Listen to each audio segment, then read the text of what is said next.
ہوں بربر قوم کون ہے؟ بربر یہ لفظ ہی مشہور ہو گیا، جب کبھی کوئی بہت زیادہ سختی کرتا ہے تو اس کو کہتے ہیں ظلم و بربریت. ظلم اور بربریت یہ لفظ جو ہے نا مترادف ہے، ہم معنی ہے، ایک ہی معنی کا ہے. یہ جنگلوں میں رہنے والی ایک ایسی قوم جو کپڑے بھی نہیں پہنتی تھی اور انسان خور، آدم خور، انسانوں کا گوشت بھی کھا جانے والی قوم، اور ان کی زبان نہیں، نہ ادھر کبھی انسانوں میں ان کا آنا جانا ہے. وہ جنگلات میں رہنے والی قوم، اور ذرا برابر ان کے دل میں رحم نہیں، جس چیز کو دیکھیں مار ڈالیں، بہت سختی کے ساتھ مار ڈالیں. اور نہ ہی کوئی تہذیب، کوئی سلیقہ، نہ کوئی اخلاق، عام سی زندگی گزارتے، جانوروں کی طرح رہتے. بلکہ ان کے ہاں مردوں اور عورتوں کا اختلاط ایسے ہی ہوتا تھا جیسے جانوروں کا ہوتا ہے. یہ بربر قوم افریقہ کے جنگلات میں رہنے والی، اس قوم کے پاس بھولے بھٹکے اگر کوئی انسان پہنچ بھی جاتا تو ان کا لقمہ بن جاتا تھا، شام میں اس کا کباب بننے والا ہوتا، وہ اس کو بھون کر کھا جاتے تھے.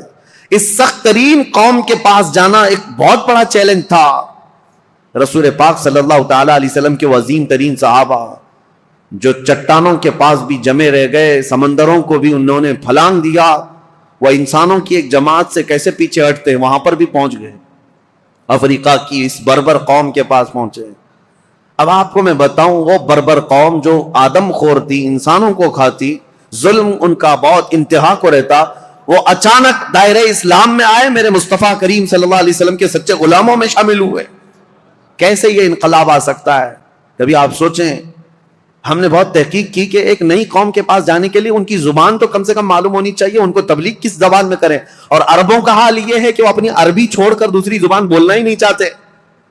آج تک آپ جا کر کے دیکھیں، انگلش میں بولنے کو وہ عیب سمجھتے ہیں. آتی ہے انگلش، سمجھتے ہیں، لیکن انگلش بولنا نہیں چاہتے.